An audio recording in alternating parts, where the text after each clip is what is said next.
Punish!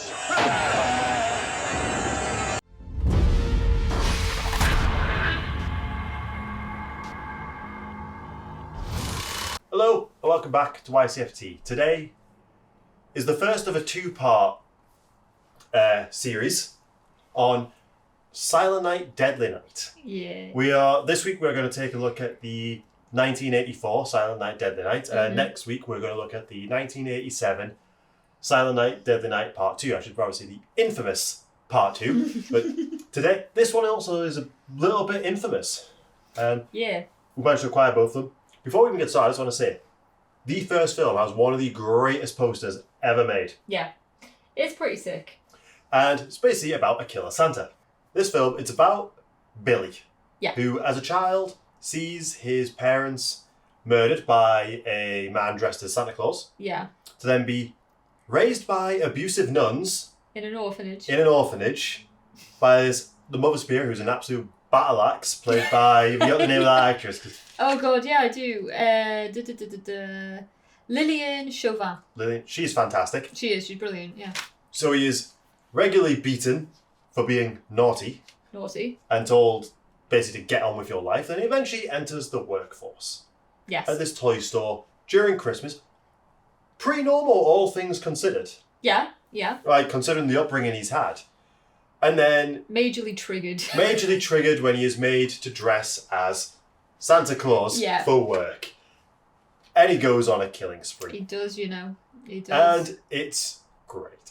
It's cheese. This is a proper film for slasher fans. And I actually think he's called Billy in reference to Black Christmas, which came out 10 years prior. It was the OG slasher.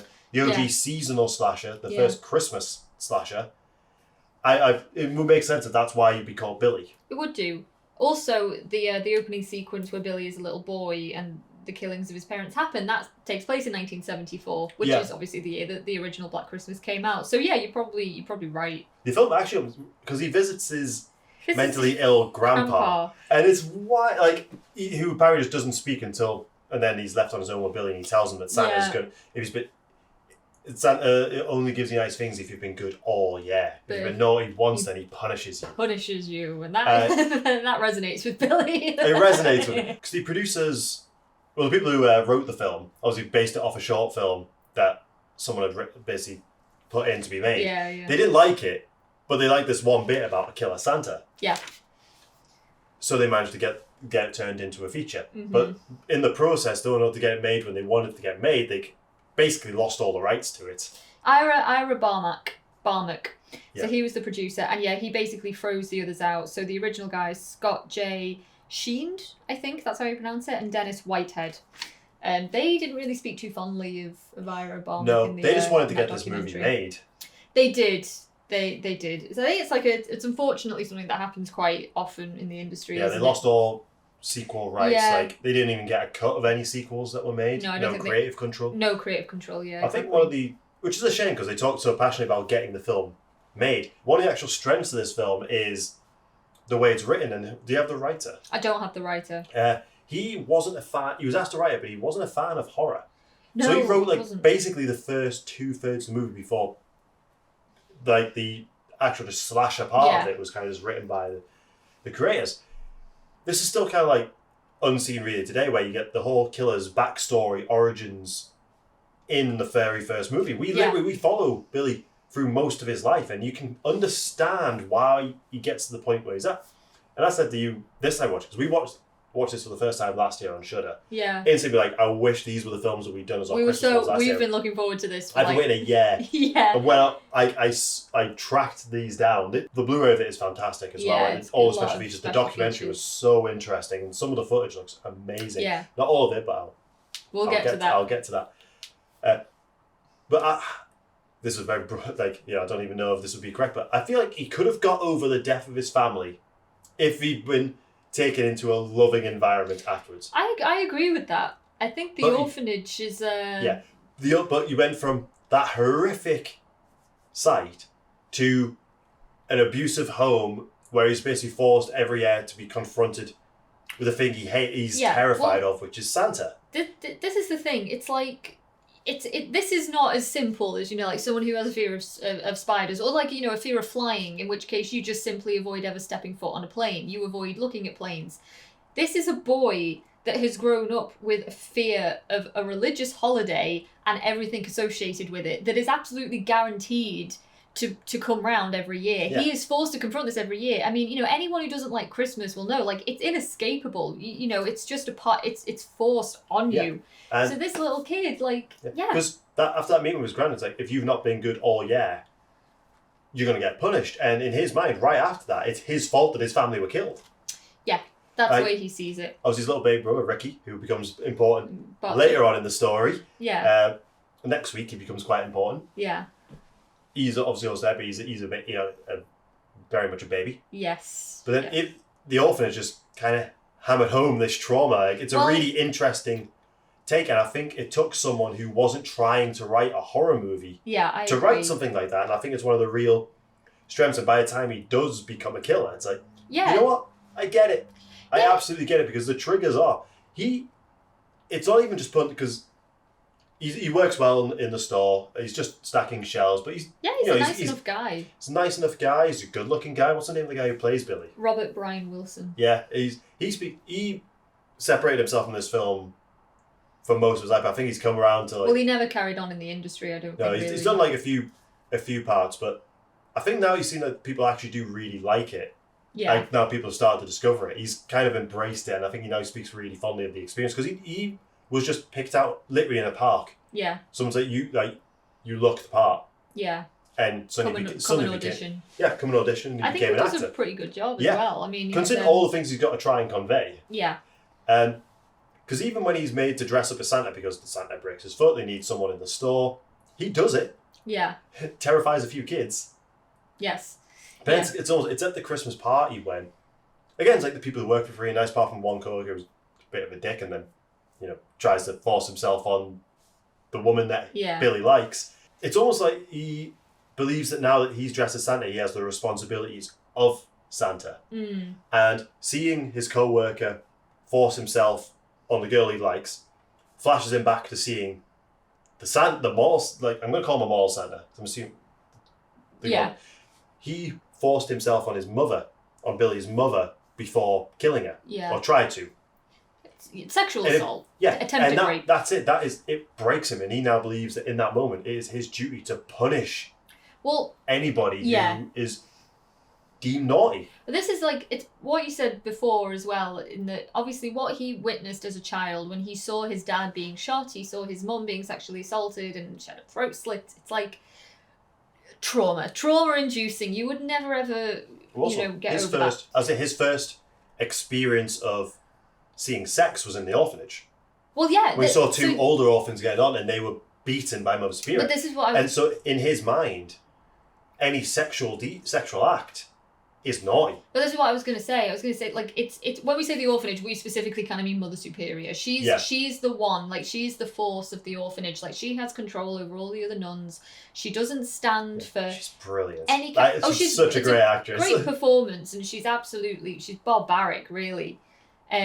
But yeah, I mean, she has a very sort of specific, very narrow-minded view of, how you deal with naughtiness. And for whatever reason, in her way of thinking, Billy's trauma, in all the different ways it manifests when he's a child, and he's actually, he's a pretty lovely little boy, like, he doesn't really do anything wrong at all. She views as him being naughty. She's confusing or just totally misreading trauma for naughtiness, for misbehaviour, and so she literally kind of hones in on him throughout his entire little adult life, his teenage years and everything, and she just does not ever allow him to fully express himself. She does not ever see what he's going through, something that needs to be treated, with any kind of sensitivity. It's just like, no, let's get the belt and let's just literally beat it out of him. He needs to get over it. He needs to snap out of it, which he will do eventually. So, of course, like, when he gets to the age of 18, he's forced to wear, dress up as Father Christmas. He's forced to, he sees another sexual assault. Like, he's gonna snap. He's been a ticking time bomb since literally he was, like, 6 years old. Yeah, and obviously then it goes into, like, some schlocky, slashery goodness. Yeah. And his catchphrase is, like, The best It's part of the movie lame. is when he's stalking one of his co-workers for his son. He's like, all through the night. And, he's Not doing a Christmas. creature restoring. Yeah, with his That's axe. cool. One thing I really like is the axe is always in the story. You see the axe in several prominent shots. As we know the fire axe is coming. Yeah. But it never concentrates on it, but it's there. So you can see where he's... Yeah. And his first kill, he's even with it. His first kill is... Yeah, he gets that cinema slasher strength when he hangs someone with the Christmas lights. Yeah. Yeah, it's brilliant. But that is one of my favourite moments in the film. But then after that, he's he kind of just devolves into saying naughty and punish. The thing I love it at the same time. When it gets so lame. When it starts getting really cheesy. Yeah. I love every bit of it. The thing that I especially love about the punish is that most of the time we don't actually see the actor saying it. It's more like his back is to the camera and we'll just hear it, as it's been dubbed in post-production. So you'll just hear the word punish just every now and then, just peppered throughout the film. They could have thought of a better catchphrase, but it works. If they did, he's going through the store, if he just did more Christmas themed. Yeah. That is, just on that though, I mean, I did notice it the second time. I don't think I noticed it as much the first time we watched it, but there are a few people that Billy, when he eventually snaps, which is a good, at the halfway point in the film. The first half is, kind of saying that it's more of a psychological drama. Second half is very much, right, we're in slasher territory now. But in the second half, he does kill some people that deserve it. Most people don't. The vast majority of people don't. There's a scene where he does spare a little girl. Which would have been the perfect way to set up a sequel. If you would do a sequel to it today, it needs to be based off that scene. Yes. To be fair, one of my all-time favourite slasher kills is in this scene where he breaks into a house with this teenage couple who are getting it on. Little girl's upstairs. Yeah. He puts up a really good fight. Oh, the boyfriend does. Before getting lobbed out the window. Oh, yeah, window kill. She gets, just stuck up on, impaled by a pair of antlers. Yeah. That is so creative. Oh, her name, what is it? It's Leanna Quigley or something like that. Yeah. And she was a big icon in the 80s, I think, a horror slasher icon. Famous for getting her titties out. There's a good, lots of boobs in I'm this going to go back to that particular scene in a moment. But the little girl who thinks that she sees him as Santa Claus. Yeah. I do love that with his face on display for most. He's got the beard birds pulled down. I think it really helps. Yeah. Because, I think he's doing a great job in this.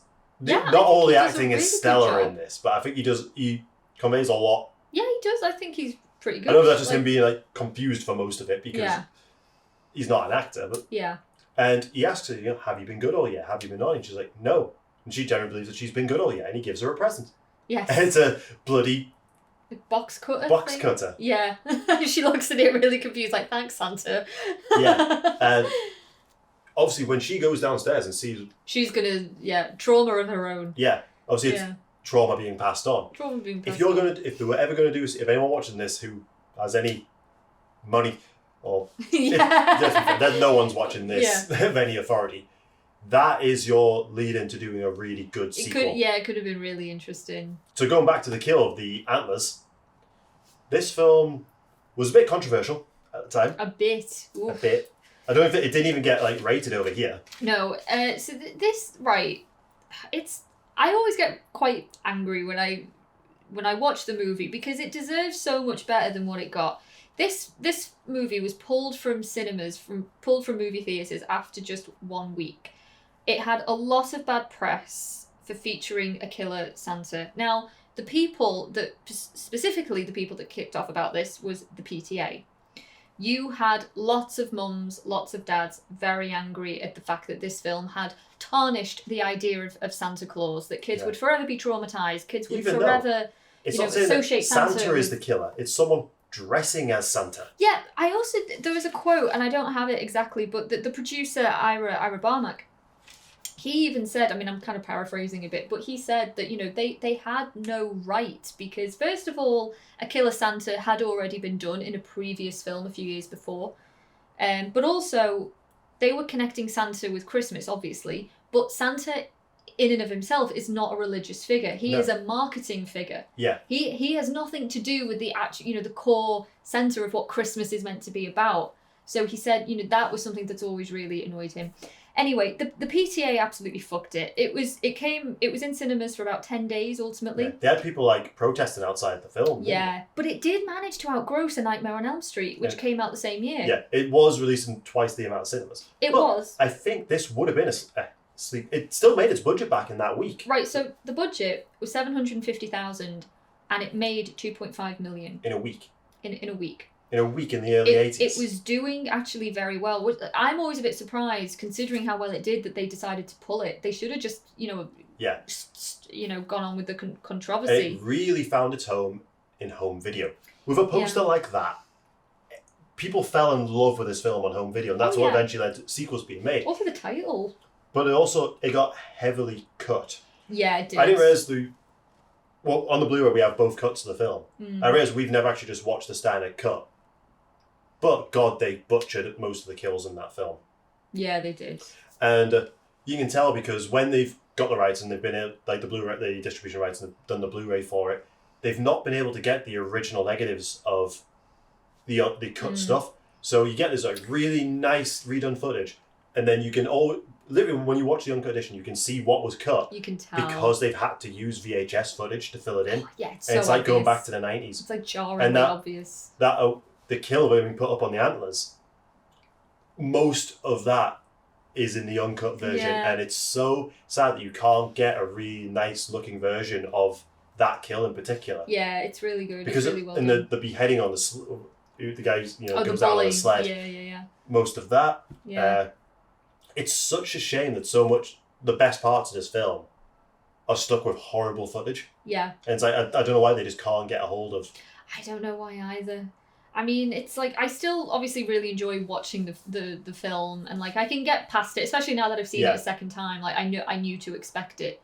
It was weird when we watched it the first time. Yeah. But I don't think I'll ever watch the cut edition, because I know it's inferior to the unrated one. It's also, when you think now, it's so bizarre how this film was treated and how it was just, it became a pariah. We have a film coming out this year about a killer Santa, Violent Night. Yeah. And that's mainstream. It's David Harbour. Yeah. But it's we also exist in a world right now where Terrifier 2 is out. Yeah. We haven't seen it, by the way, but, I might have by the time this come out. The controversy of, surrounding the gore and everything. It's the way that this movie was treated is just, it's just maddening to me. Yeah. This film wasn't available in the UK until eventually, when Arrow Films bought the rights to do the Blu-ray release, they put it in for certification. I think it was basically treated as a video nasty in the UK. I think it was, yeah. It didn't officially get rated in the UK until 2009. 2009. And then that's what even more people started to discover. And I think that's how we ended up discovering it, because should have had it. Yeah. And we were just looking for a Christmas horror film to watch, and it just happened to be on. It popped up on In Search of Darkness, the horror documentary. A lot of people talking about it. It did. The seasonal slashers, and I do think the ending to this film was very weak. Yeah, you're not a fan of it. No, spoiler warning. Yeah. He goes after his little killing spree. He goes after, which is on Christmas Eve. On Christmas Day, he goes after Mother's Spirit. Makes sense. Yeah. I think that entirely completely makes sense. Save the best to last. But then, the one that really deserves to be punished. Yeah, it's a bit. I love the bumbling cops throughout this as well. Oh yeah. Almost passing more trauma on. One of the cops literally just shoots down another Santa Claus. It's he just straight up kills him. It's it's a case of mistaken identity. Well, it almost happens twice, because they see a Santa climbing in through a window, and they burst in the house into the bedroom, and it was guns are blazing. It was and a dad dressed as Santa going into his little girl's room. Yeah. Ruined that child. Oh yeah. They didn't shoot him. It was a different Santa, but they nearly did. Yeah. Does go after Mother Superior, and he gets shot, and it's he's gunned down before he can. The actor, his name keeps escaping me. Robert Brian Wilson. He was devastated that they killed him. Yeah, he was. And I honestly think it was a bad idea to kill him off, because for sequels. Yeah. But I've at least have him do the eye, open up at the end. Yeah. But there's nothing supernatural about this. No. So to me, the ending was always a bit weak, but I love the massacre that comes beforehand. Yeah, the killing spree is great. The film, it's cheesy, but it doesn't deserve the controversy that it got. It absolutely doesn't. Especially when you consider the kind of films that we get now.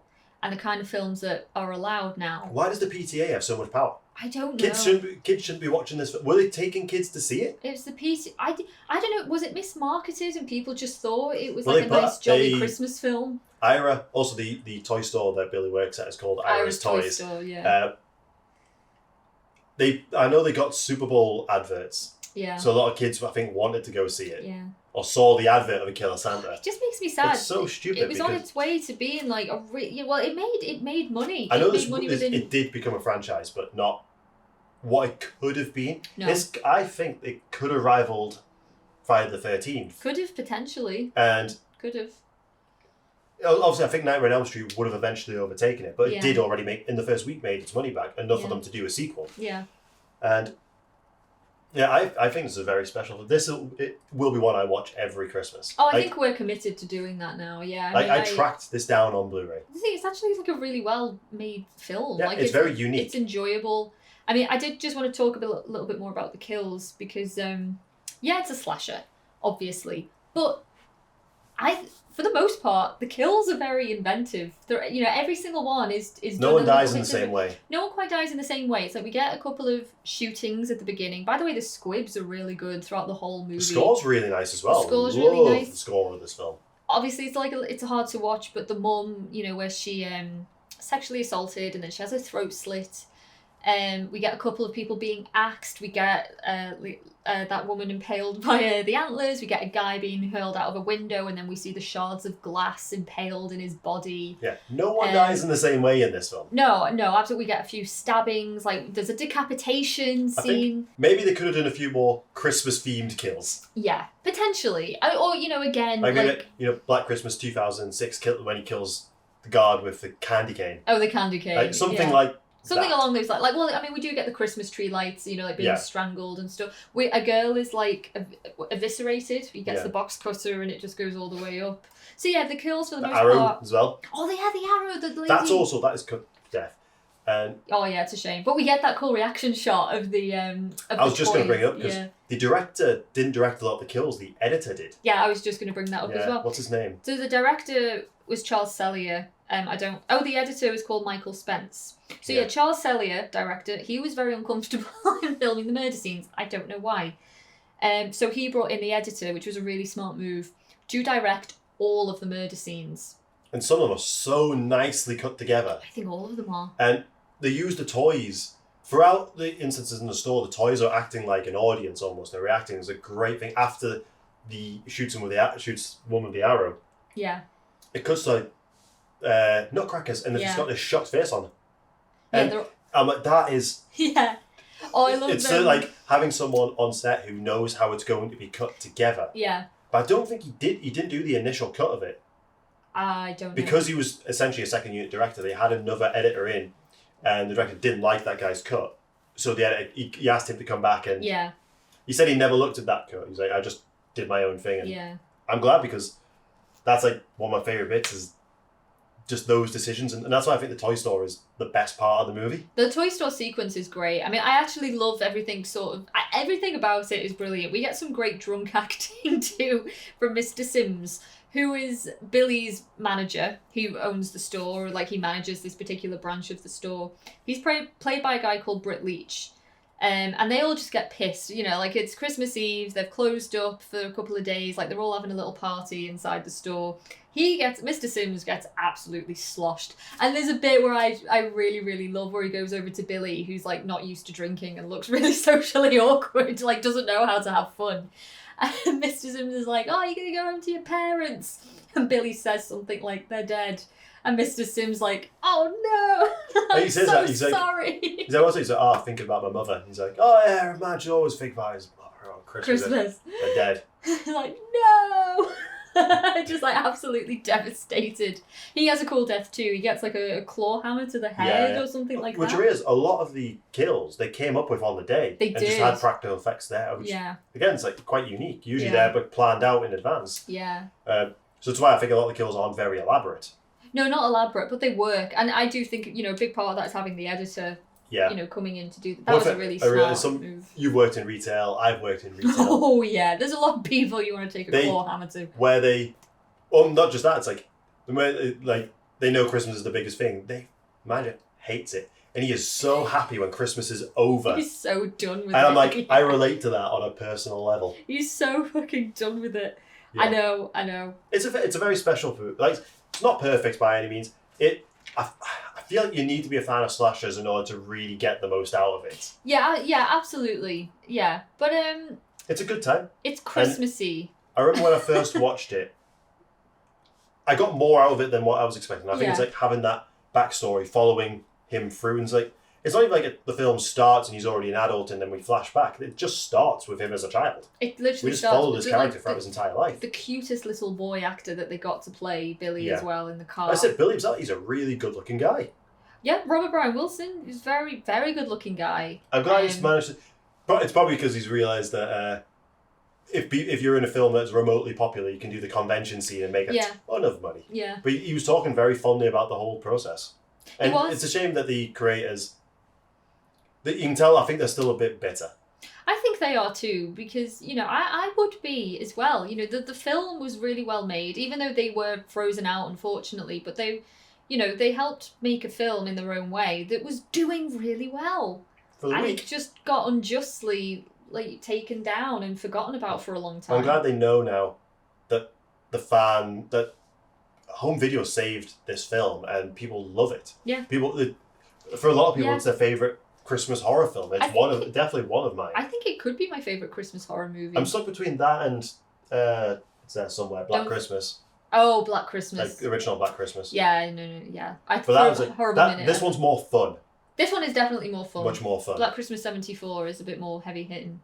Yeah. But both are really, I think both are rewatchable. We are peak in the seasonal slasher era. We are. But there's still not a huge ton of Christmas horrors out there. It's a worry of ours that at some point we're going to run out of... there's 6 of these. Oh my god. Apparently there's a 7th one. Apparently there's one with Keira Knightley coming out this year, but I have literally not heard a thing about it. I don't even know, is it out? Okay. Violent Night, I think, is just a play on it, because I know the 2012 remake is just called Silent Night. Yeah. Oh yeah, Silent Night. Which apparently is actually pretty good. Yeah, I've heard decent things about it too.